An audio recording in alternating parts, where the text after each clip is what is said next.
This week, I am joined by an amazing cast of characters to discuss hardware supply chain security and how we can maybe just begin to trust the silicon that lives in our devices. Stay tuned. Below the Surface, coming up next.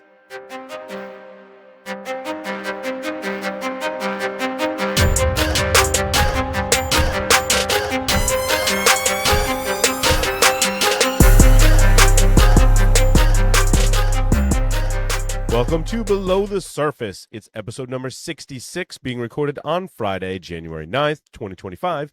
I'm your host, Paul Asadoorian, joined by, well, first my co-worker, Mr. Vlad Babkin, is here with us. Vlad, welcome. Hello. And many Security Weekly listeners will recognize the next two co-hosts on this show today. Mr. Larry Pesci is here with us. Larry, welcome. Hey, everybody. Thanks, Paul. Mr. Josh Marpet is here with us. How are you doing? Doing great. You guys have been on the show before, too. So, yes. No strangers to this show. Just not necessarily at the same time. Yeah. Right. Well, it's going to be a great quick announcement before we get started. Of course, Below the Surface listeners can learn more about Eclypsium by visiting eclypsium.com/go. You'll find the ultimate guide to supply chain security. You'll also find an on-demand webinar called Unraveling Digital Supply Chain Threats and Risk, a paper on the relationship between ransomware and the supply chain, and a customer case study with DigitalOcean. If you're interested in seeing our product in action, you can sign up for a demo at eclypsium.com/go. So what prompted this discussion was a while back, Andrew, a.k.a. Bunny Wong, gave a presentation at Black Hat Asia, and I heard some other podcasters talking about it, and the talk was basically about how do we validate and move towards being able to trust all of the hardware that's in all of the devices that we use every single day in terms of computing. So I was unable to find like a copy of that presentation somewhere. I'm like, I really want to see this talk. He ended up giving it again at hardware.io in the Netherlands, I believe. And they posted it to YouTube. So I've been watching it and culling a lot of stuff, from it, and brought together all of us today to kind of talk about the problem of how do we trust the chips beyond, traditionally what I'm doing when I look at hardware mostly is identifying which chips are there so that I can conduct further security research. So I trust the chips by reading the label. However, I don't know what's inside those chips, which is kind of I think an interesting kind of gateway into our topic today. Paul, you're saying that people lie on the internet and on labels? No. Right. Well, and I have the same concerns with any kind of bill of materials. I'm like, what if someone's lying? And that's the thing. You've got software bill of materials, hardware bill of materials, cryptographic bill of materials, compliance bill, governance bill of materials. I don't care what initial is in front of the bill of materials. People can lie on the suckers. Well, if it's an F, we can call it an F-bomb, so that's kind of interesting too. Yeah, that would be a firmware bomb, right? Yes, that would be a firmware bomb. But yeah, Paul, you're absolutely right. I mean, I think back to one of the classic examples about not trusting, where back when we were seeing FTDI chipset stuff for doing serial UART type of deal. Oh, and that FTDI had a bunch of companies cloned their chips that did it, to the point that the drivers at one point would actually brick the cloned the devices that were the knockoffs. Like, they look identical, they have the same function for the most part because they were reverse engineered, right? But they weren't the actual true product. So like, all appearances, it looks like the right thing, but how do you actually ensure that it is the right thing that you're purchasing, is in your product, has gone through the entire life cycle, and is what is accurate in your H-bomb or something of the like? It's interesting to think about the attack vector there too, where that chip inside of the USB to serial device, right? Like, what if that was collecting your keystrokes or something for to come back later? I mean, they'd have to have some kind of network connectivity, but what if, like, in the silicon, they were enabling some kind of covert capture? And those are the kind of things that we worry about with Sure. I think Bunny's presentation really kind of opened my eyes and expanded my concerns really of it's like one thing to know what software you have, it's one thing to know what firmware you have, it's one thing to just like maybe use the software that tells you what chips are inside of the device, which is some of what we do at Eclipsium and what many of us, do in Linux commands or whatever. But that then there's in what is inside the chip, you know? Yep. Like there's the surface of the chip, but like what's actually Yeah. inside of it, and how do we Yeah, determine that? And a lot of the talk is about that and ways in which to attempt to validate it, which is it gets super hard, man, super hard. Yeah. I mean, back to your thinking about what's inside the chip, Paul. Like, exactly your case. Like when you mentioned, oh, maybe it's doing covert capture. Well, maybe it isn't even doing covert capture. Maybe it's doing covert monitoring and then performing actions during covert. I mean, we saw these attacks, right? Data manipulation in transit. Yeah, like there's so much of it. Well, maybe not even data manipulations, but performing other actions. Like, oh yeah, we see that someone logged into a Cisco router, so we're going to delay, and then we're going to run a command that changes the firewall settings. Or we receive a message on our wireless device, and then we're going to cause the device to explode.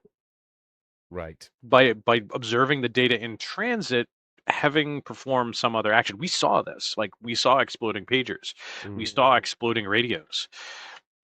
Because there was no ability for us to validate what was inside those chips as part of that supply chain was accurate. Yeah. Vlad? Yep. So at one point I read an article also when the guys actually took an open source chip, I don't remember what it was, and added exactly one wire to it.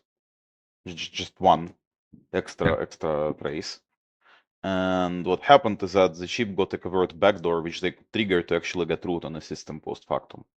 It's just one wire on the chip. Which was like, I don't remember, it was a long time ago I read it, but like at that point you can just give up. Like there is no way you're gonna find that wire with any software tooling. Yeah, certainly and not that's software. Some of the things Bunny talks about in the presentation would allow you to find, well, gives you the maybe tools and capabilities to find it, but you have to know what you're looking for too. When we look at these complex silicon devices, how do I go back and I'm looking for one trace in seemingly maybe hundreds or thousands? I want to point out that there's history here. Back 20 years ago, we caught the NSA intercepting Cisco shipments and adding firmware to Cisco devices, and then retaping it with Cisco tape that they snagged somehow, somewhere. Snagged. Right. Totally Cisco never gave it to them. But, and they were adding firmware and backdoors to Cisco routers that were going to places that were interesting to them. And I said NSA could be any of a dozen different 3-letter agencies. But then we came across, like, I think it was close to 15 or 18 years ago, Travis Goodspeed was telling me how he was putting Linux on the PCBs of a hard drive. So he could have set commands that when things happened, other things would happen, and there would be nothing on the platters to signal. You could take the platters out and read them, and it was just data. But on the PCB of the hard drive, it was actually running a full version of Linux that, not desktop. Paul, please don't try to do a year of the Linux hard drive desktop. But right. That would be hilarious. And I see this because one of my coworkers was at CES this week, supporting our stuff, and he put a picture on Instagram of this is the year of Linux on the robotic coffee machine. Oh God! Because at CES they had the coffee machine that the coffees were made with the robot, and on the front panel it had gone out of their UI, and it was the Ubuntu package manager update window. Nice. And so, but there's history here, but we keep going deeper and from the firmware to the PCB of the hard drive, now into the silicon straight out of the factory or added later of malicious or not the owner of the silicon's intent. Yeah, and it was interesting, Bunny talks about the supply chain for just your hardware itself, right? I mean, there's multiple supply chains involved, but anytime you're creating an electronics device, it goes through, he described, like the people that make the chips, then it goes to a fab, then it might be packaged and put together in a different country.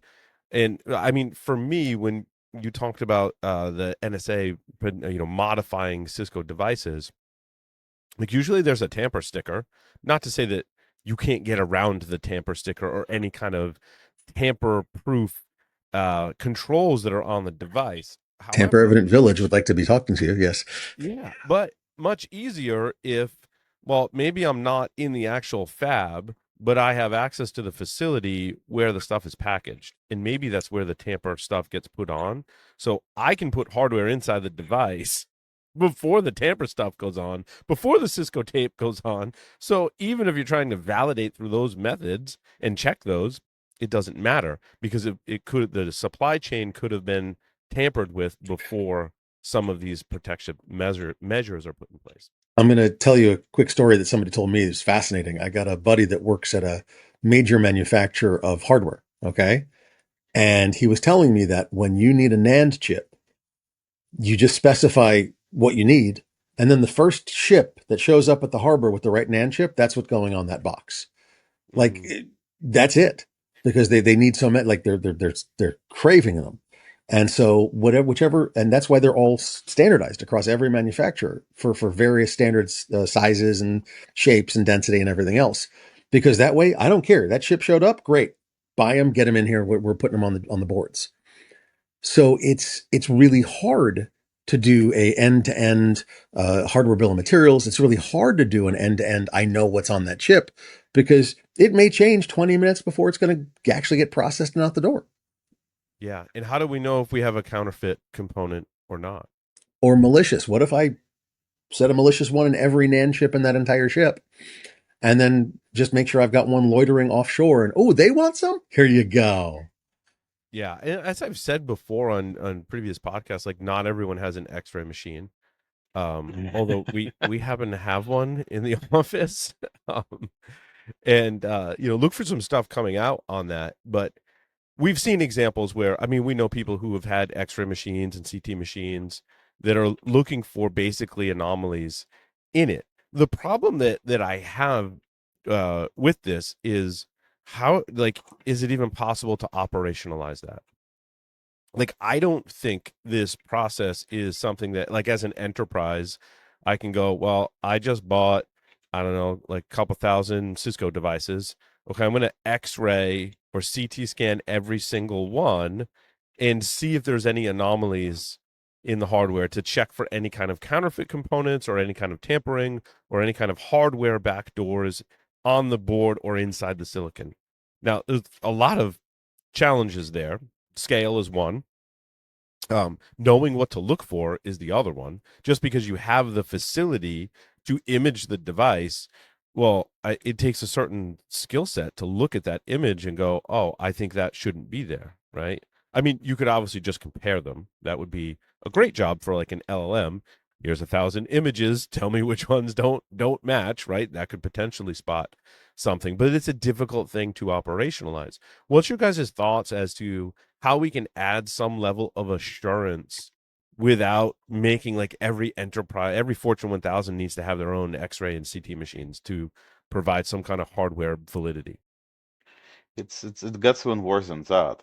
If you don't have a reference from the vendor of what it's supposed to look like if the vendor would provide you with reference images for every single device they vendor to you, that would be one entire thing, because now you at least have some baseline comparison, so you can potentially train an AI to actually detect anomalies based on, again, a known good. But like, how do you do this in case you have just this one or two Cisco devices which you got from a random place, and those are the only two Cisco devices of this model specifically in your fleet? You don't have a baseline to compare them against. So you don't always have 1,000 of the same device. And even if you think you have 1,000 of the same device, you don't actually have the 1,000 of the same exact one.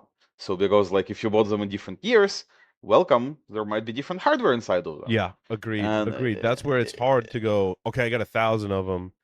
I don't know what the original's supposed to look like, but just tell me about the differences across these 1,000. You may still have differences, to your point, Vlad, because, back to Josh's point, when they're manufacturing these things, they're just getting chips, and it maybe it's a slightly different part number or whatnot, slightly different configuration.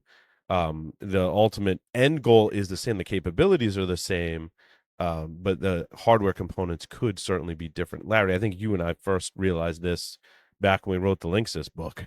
There were discrepancies in various Linksys, components, which is ironic because they were ultimately bought. They were bought and sold by Cisco. Like they went into Cisco and came back out. This was exactly some of the stuff that I was doing. Hate to say it, like the same stuff we were doing in Linksys book. It was stuff that I was doing this week. I was putting OpenWrt on some old access points for some fun goodies, and version 9.2 of this router isn't supported by OpenWrt, but 9.1 is. Yep, because they swapped the component out. Because there was some components changes. So we, it's. I think we need some kind of external third-party entity, and that solves a portion of the problem. The one of the problems that I think, let me back up, independent researchers can help solve is, I've acquired this device, I've done the analysis, and oh, by the way, I've found some kind of hardware component that is not listed in any of the documentation, right? And I think one of the first instances that I recall was like the first Google, before it was Google, it was just Nest, and the first Nest thermostats had Zigbee capabilities, yes, but no implementation of those Zigbee capabilities, but the chip was there. And they didn't even advertise. Yeah, they didn't even advertise that it was, had potential to be Zigbee compatible. One, because they hadn't written the software for it yet. But when you do the teardown, hey, what's this chip? Right. Why it's got Zigbee capabilities? What aren't they telling me? Yeah, and that's I think that's fairly common to include hardware that maybe your software firmware is not using yet, but maybe you want to release an update in the future that does take advantage of that hardware. And as long as it's not malicious, that's totally fine. I mean, maybe they were planning on some integration with the thermostat for Zigbee devices, and they did. So they did eventually do that. It's interesting. Yeah.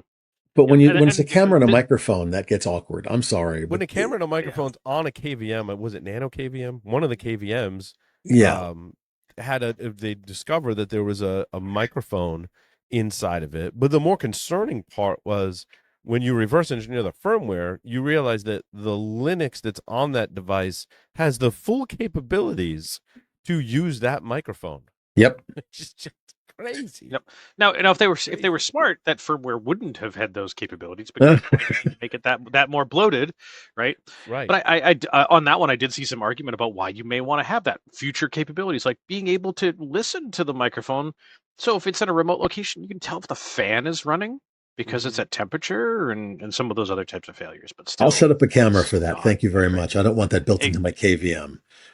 Exactly. So, yeah, I agree with that. But this is a case where independent security researchers can make an impact by doing this evaluation of these devices. Now, it's not great for scale, but it is for like a given product. I've analyzed one of them, and I was like, hey, there's something that wasn't documented, or something's not right here, in publishing that out. That is a great way to use the tools, especially that Bunny talks about in the presentation.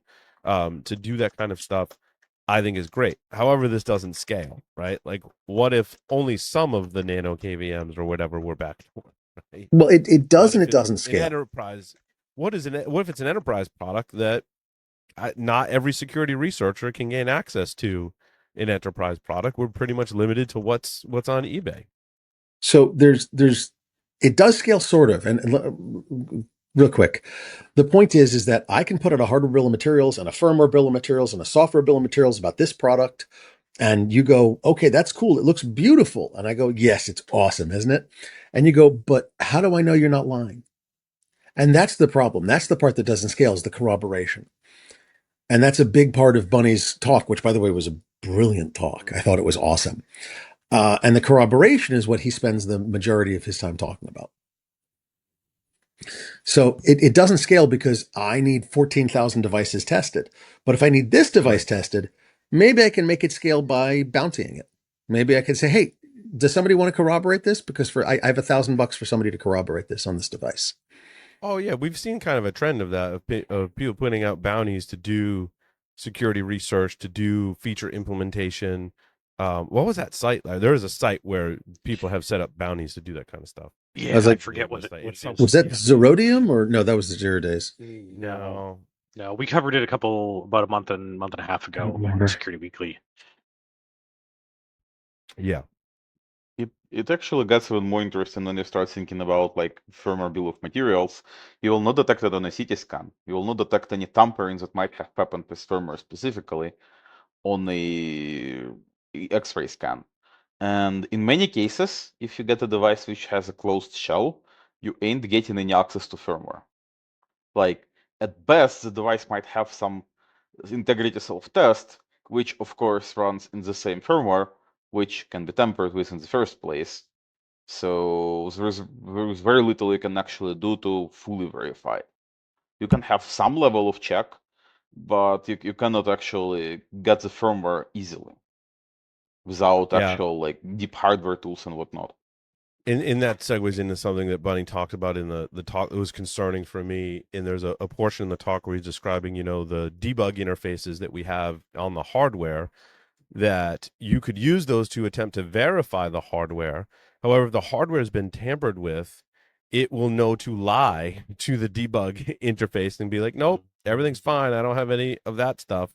And then in normal operations, it can run with the tampered hardware or other features, right? So attackers that are able to implant this deep into the hardware have a certain advantage in that scenario, which is interesting, which sucks for us, quite frankly. In an attempt to validate this hardware, it's like once an attacker controls the hardware, that's it. It's game over. So it's interesting to also talk about some of these ways in which we can look at the chips. I kind of, I'll be honest, I put this in a category of like, oh, you need an X-ray or CT machine to really do this well. I know Larry, you and I have covered and Josh too, right on the other shows, decapping chips for various purposes, and that's complicated, also somewhat dangerous, right? It was one that was using like acid and chemicals to pretty common. Yeah, it like don't take that lightly. If you're going down that path, I don't recommend it for safety reasons. It is certainly possible, but you got to take a lot of safety precautions. And I thought, X-ray machine, but there's stuff in between that's actually pretty reasonably priced. In fact, I think some of the most inexpensive ways to potentially look, and you can't look at all chips this way, but is the devices that have the infrared filter removed and using infrared. Have you done this, Larry, Vlad, or Josh? No. I mean, Yeah, in the some cut filter. of the old days, like there's been use IR to wipe chips from some of the older stuff back in the 80s and 90s, but I've never done. I mean, you're talking about EPROMs though. You're not talking about something that's going to touch a commercial. Exactly. Yeah. Okay. Do you remember the chips with the window in the middle of them? Yep. Those I know you do, Larry. I'm sorry. But those chips were designed to be wiped by, was it IR or UV? I forget. Light. I think about UV. Yeah. It might have been UV light, but they were designed to be wiped by that because they were development chips, and you keep writing code to them until you got it right, and then you'd either put a sticker over the window. Yeah. You like the sticker. Is it similar way night vision cameras work, essentially? Yeah, you can take a webcam, older webcam, and literally pull a piece of film out of it. It was a cut filter, and then you could have night vision cameras. They were god awful, but they would work. Nowadays it's much different, but it just anyway. But the chips to be, what's the right word, to be wiped by IR is it's an IR projector, not an IR receiver that wipes them. Yeah. So Bunny describes the shiny chips are good for the infrared or iris, process.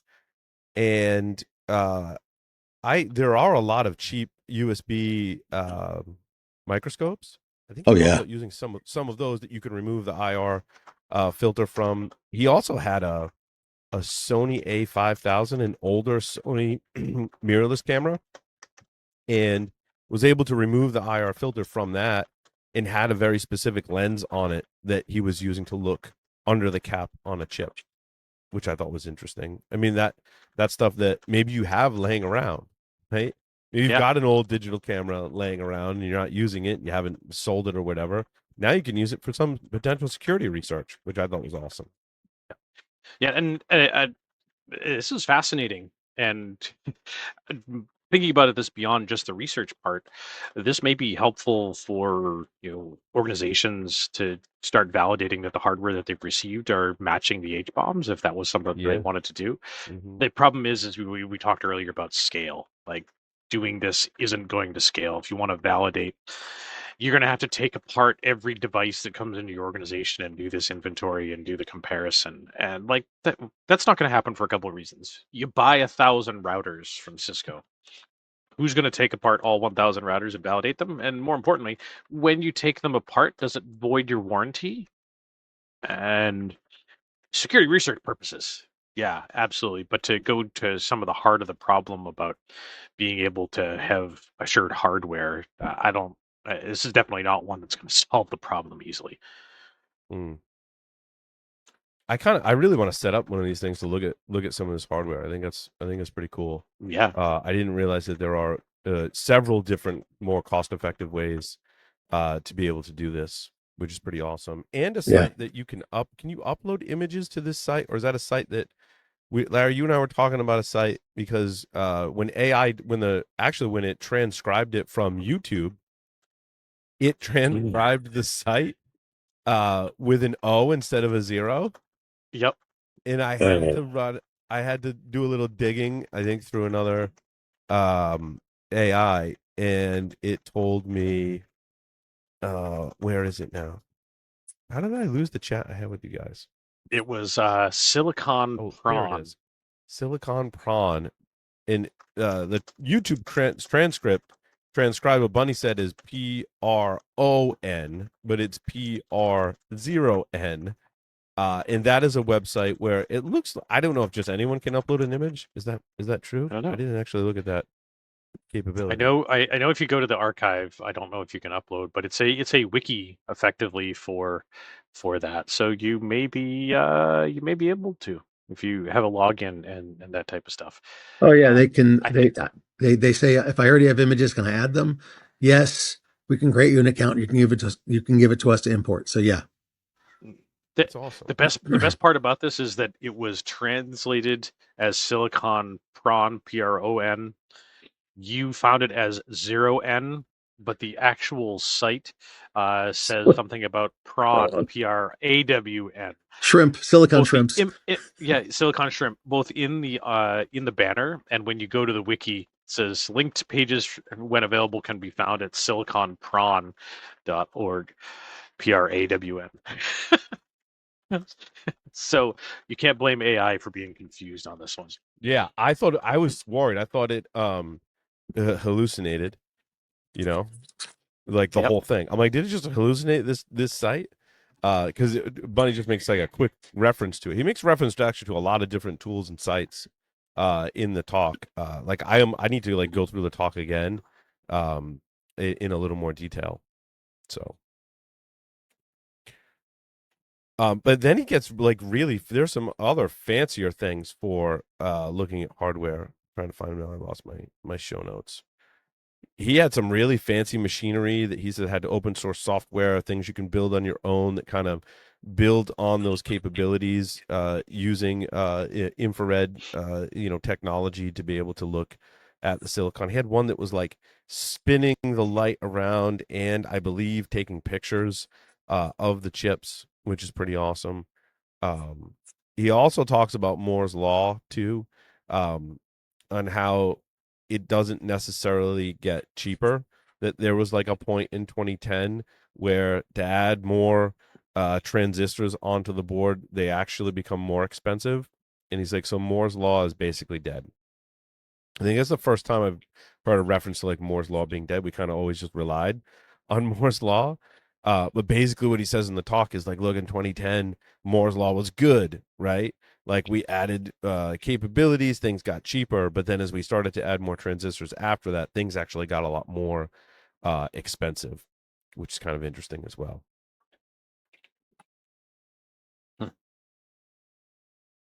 Yeah, he said what it was at the 28 nanometer. Yeah, 28 nanometer. Nanometers, yeah. He said basically that the idea here is that anything beyond that is possible, but God, it's expensive. So more than likely, that's going to be where everybody stays forever. But look, remember, we saw this not long ago. It was, and by the way, Moore's law isn't dead; it's just shifted, and I'll talk about that in a second. But Bunny's 100% sort of wrong, and I don't mean Bunny's awesome. Don't get me wrong. But like Bunny's wrong. So the point is that it's cheaper to go and build more cores than it is to try to build more transistors into a single core. And we saw that with the licensing debacles of 10 years ago, when they were charging you per core. So everybody was putting more transistors, then they shifted to putting it on how many transistors or how capable that CPU was. So then people were building big cores that weren't more oomphy, but would just put more cores in a system, that kind of thing. And how many threads can I run and things like that. So it's 28 nanometers or nanometers or whatever. I don't know how to pronounce it. I'm sorry. 28 nanometers is probably where we're going to stay for the next 10 or 20 years. When you talk about classic binary computing, Moore's law has shifted to quantum computing. That's where Bunny's a bit wrong. Because the best and the brightest of people doing cool new computing stuff are doing it in the quantum realm because there's a lot of money there. Yeah. And how do we translate this to the quantum realm? It's the same thing to a certain extent. It's just slightly different computing, but the problem of what the hell is that silicon doing is still the problem. So, like last time I checked quantum computer, weren't there at least 100 qubits at most? So that was not enough to do quite a lot of tasks. Unless we get a much bigger quantum computer, with quite a lot more qubits, we ain't getting anywhere with those. This is not about quantum computing, but I will state that you're correct. However, Moore's law doesn't care where you start from. It just cares that every 18 months you get twice as fast. Quantum computing will probably be getting much more than twice as fast every 18 months. So Moore's law holds. Slightly different law. Yeah, it will be getting much more faster for quite a while. I agree. Anyways, that's just speculation at this point. And also, there is SML machines with insane engineering, which etch super small things onto chips, with insane systems of mirrors and whatnot. But again, I cannot see how that's gonna get into every single device we have. It's gonna make quite a few of them way too overpriced. Yeah, I mean, you can make smaller than that, but it's just going to be, holy God, that's expensive. Is that what you're saying? Yep. Yeah. It's not just expensive; it's just gonna be overkill as well. Sure, you can make it smaller, but it's okay, it's not eating 25 milliwatts; it's eating 15 milliwatts. And why do I care? Yeah, exactly. Oh, your kids watch Bluey too, huh? Okay. Oh, my little one has walked up to me that they said, "And why do I care?" I was like, "What the heck is what?"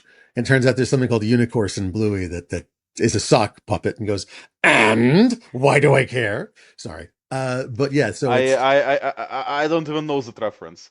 That's the funny part. That is funny. Well, no, Josh, but in all seriousness, you should be concerned when she comes. The show. Yeah, you should be more concerned when she comes up and asks, "But did you die?" Oh God. So the point is, you're right, but and Bunny says it in the presentation, cheap chips, and you put it in the show notes, Paul, for cheap chips, for sort of commodity level chips. Look, I mean, we've been building faster and faster computers, but what do we buy our office workers? We buy them something with 4, 8, or 12 or 16 gigs of RAM. They don't need 32. A reasonably decent, i5, i3, i7 is all they need. We could get them bigger, faster, smarter, stronger, but they don't need it. So, and when we hit that plateau, two things there. Memory is very expensive today. Now I'm told that's a bubble that is going to burst, is what some industry analysts have said. Also, there's the minimum requirements for Windows 11, right, which is forcing on us a little better hardware, and also a hardware that supports security mechanisms, some of which are, performing hardware roots of trust in general. which I think is a positive thing. But it does all come down to trust. I think all of us collectively have spoken with or followed the work of Alan Friedman, who I do want to bring back on the show as well. And when we look at what I like I should say I like Alan's vision of the H-bomb, because he's not just basing it on the technical, like what's inside of it, how do we attest to it from a technical perspective, but what Alan's pushing for in the H-bomb and others as well is where did this chip come from? What was its journey, right? Almost like a manifest. Like, where was it designed? Where was it fabbed? Where was it packaged? Where was it shipped to and from, in having this manifest on your hardware? Now, I think if we had that in a perfect world, we could then perhaps rank, based on incidents perhaps, that well, if it followed this path and this particular entity was in the path, it's a much lower level of confidence in the trust of that hardware. Thoughts on how we can, from a non-technical level, provide better visibility into almost like a manifest for your hardware? Well, sorry, this is fun because this is something I'm working on right now. So, I mean, I'm trying to put together a nonprofit to actually do this kind of value chain stuff, value chain risk. And the value chain risk is a bloody nightmare because I don't know where my software comes from, my firmware comes from, my hardware, my cryptography, my anything. And for the longest time, it was just test it and make sure it works. The problem is, look, they found out with malware, sometimes they've now put in malware. Do you know you're in a sandbox? Don't detonate. Wait 72 hours, then detonate. Yeah. Whatever, all kinds of things. And the same thing is happening with hardware, with firmware, with cryptography, with whatever. There can be so many conditions. So you need something that is a level of assurance that is much higher. And so with hardware specifically, the actual physical pieces, and by the way, don't even talk about computer hardware for a minute. How about, I got my vitamins here. How about vitamins? How do you know that your vitamins have what they're supposed to have in them and not stuff they're not supposed to have? Okay. It's the exact same problem. They're FDA approved, right? Yeah. And they're not tested. What's that, Larry? And tested. By whom? At least at some point. That's the problem, is where are they tested and how often are they tested? It's the same thing with hardware. I get one router or a switch and I test them. It's all good, but how do I test the rest of it, right? Maybe it met some specification, got some certification, but that was just from the design perspective. That was from one board. Right. It's the same thing with the FCC, Larry. I take that thing, it goes to their labs for testing, and then that's it. Let's take that vitamin analogy, because that's really great. If you think about the FDA here in the U.S., about what's happening is that if you want to sell that on the market, you have to certify. And you have to have precise documentation about what went into your product and where that product was sourced from. Right. So you have that evidentiary chain. You have that supply chain of all of the components. Well, and I think most of the vitamins aren't FDA approved. Yeah, they're not even FDA tested. Exactly. Yeah. Exactly. But if still, I want to know, they're like your Android TV boxes you buy from Amazon. Exactly. But and quite honestly, that is what we need to start seeing on the hardware side, is that we need that chain of evidence that, hey, we're building this device. We need the provenance. And same thing eventually will happen with our code. Like, hey, you want to run open source software on your device? Well, great. Tell me where that code came from. Like, this is connected vehicle rule all over. Like, it's all the bloody same. It's all the same. Where did the code come from? Well, it's an open source project that was on GitHub that was contributed by people from Russia, China, Bolivia, the United States, Antarctica.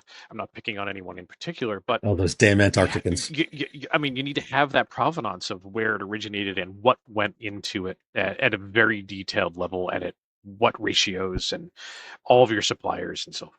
And how often is it checked? And if it's checked once a year, that's not enough. I'm sorry, but point-in-time compliance, point-in-time security is not sufficient. So we have to be doing things on a continuous basis. And we have to be able to plug these variables that, Larry, you just named so many of, into some sort of equation or process so I can understand the risk. Because if the risk of a connected vehicle is more deaths, okay, because the brakes will lock up once every year at a random time. I'm making this up. It's hilariously weird. But That's a risk, and there's a risk quantification and a risk calibration that needs to be done. Is that within your risk appetite? Then there's, your vitamins, your medicines, your whatever. Do you know that the medicine, the generic you got, is absolutely molecule for molecule identical? Do you know that the vitamin doesn't have, arsenic in it or whatever? God knows that's horrible, but just pointing that out. But it's a great point, Josh. Like, we don't have the facility to test that at home. Of course not. Testing the components of something like a vitamin requires elaborate and very expensive. And plus, to do it's not even necessarily poison. But how do you know that your hot sauce doesn't have heavy metals in it? Protein powders. How many of us use protein powders as part of our, like a shake or a smoothie or whatever? And do you know that the vegan protein powders tend to have more heavy metals in them? Like, that's not cool. So, right. How do you test for that? Scenario, right? Like, we don't test for that individually, whereas enterprises aren't testing the hardware for any backdoors. We're relying on, well, first, trusting the source or the vendor, and look where that gets us in a lot of situations. The next best thing, I think, is independent testing, right? That's where we see on things like vitamins that there are studies where someone does test that component. Someone does, testing of the people who are taking those vitamins, right? We need the same thing. We've talked about cyber UL for a long time. I'm not sure what happened to that, but we do need, I believe, some level of independent testing to spot check. Because right now we're just blindly trusting. Arguably, cyber UL kind of got turned into cyber trustmark, and that has now kind of since gone by the wayside. Given has it fully gone? It's not. Yeah, we're just not talking about it anymore, and there's been no movement.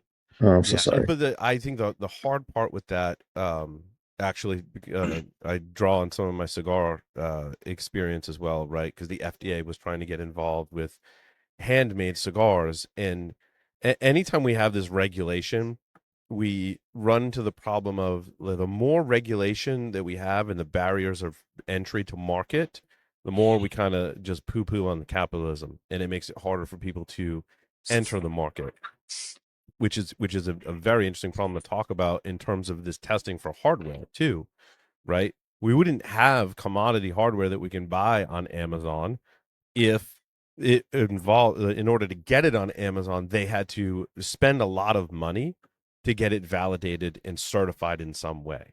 Perhaps there's a happy medium, right? But if you say it costs $100,000 to get the product certified, well, look at the margins on this.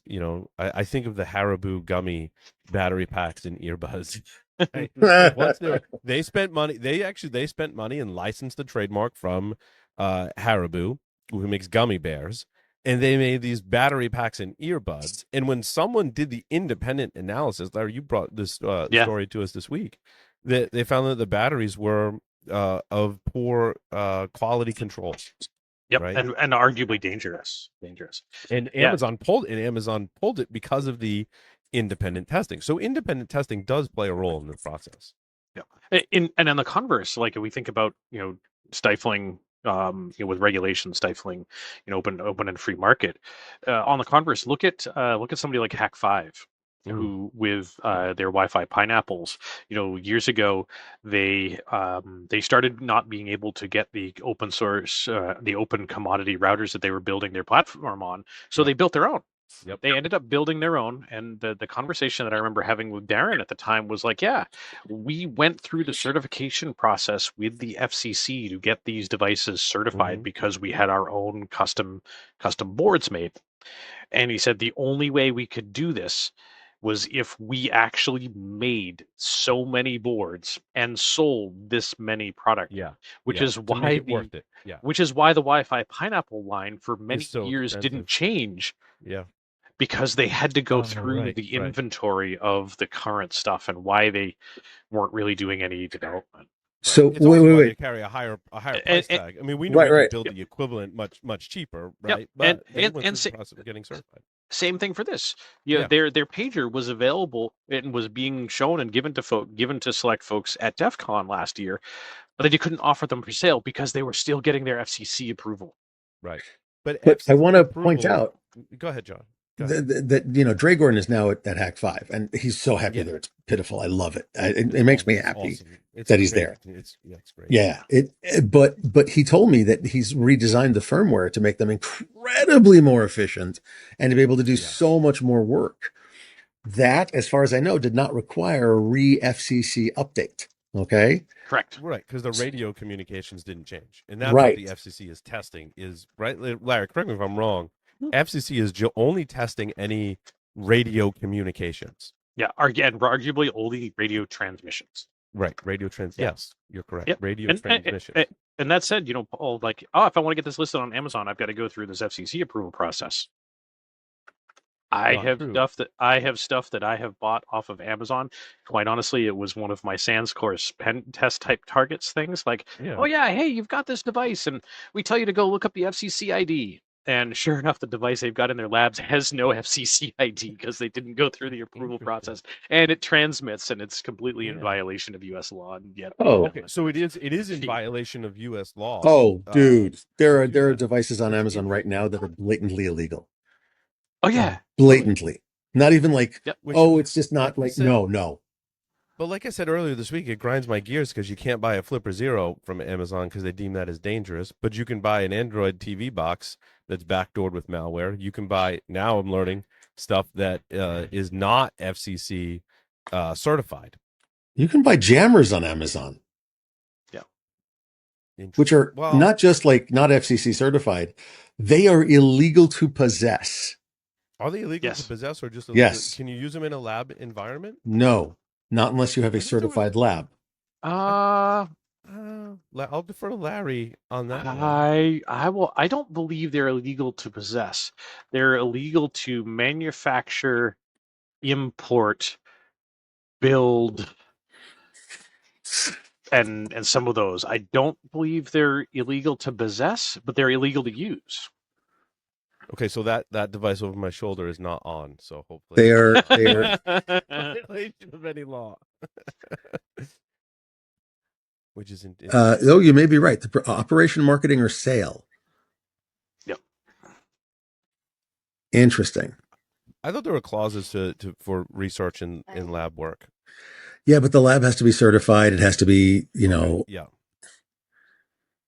So it's all, and also it depends on whether it's cell phone jammer or a radio jammer. And yes, I know that cell phones operate on the radio frequency, but don't be too pedantic. But there's open frequencies that you are able to transmit on. But if the device is purpose built to do jamming, then that's the issue. Right. Because on those open frequencies, it's ISM, the Industrial, Scientific, and Medical Band. The ISM band is so that you do not need to possess a personal license, that the licensing has been done by the manufacturer in those bands. I gotcha. Yeah. And as a jammer, it violates all of those rules for the ISM bands. Interestingly enough, if you're sending out massive amounts of 2.4 is one of the ISM bands. If you're sending out massive amounts of 2.4 signal in order to power a device wirelessly, it is not technically considered a jammer, even though you are jamming everything around. Yeah. I forgot who found this out, but there's a machine shop that powered their fluorescent lighting wirelessly with 2.4. It was really tough to put Wi-Fi there. Yep, I remember you telling us this story. Yeah.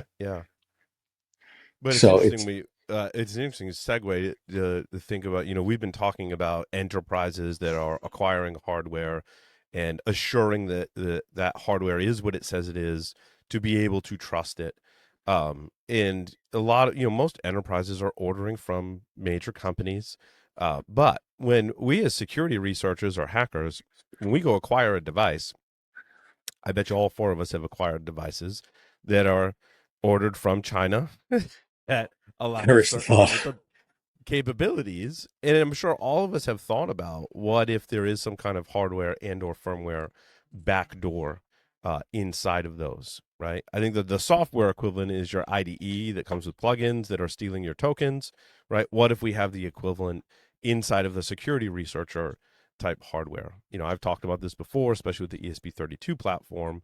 What if someone's backdooring the firmware and or hardware? How do we know, right? It comes back to I think what we've identified is there's independent testing, there's government testing, but that just is a part of the problem, right? Well, there's personal testing. How many of us monitor our network traffic?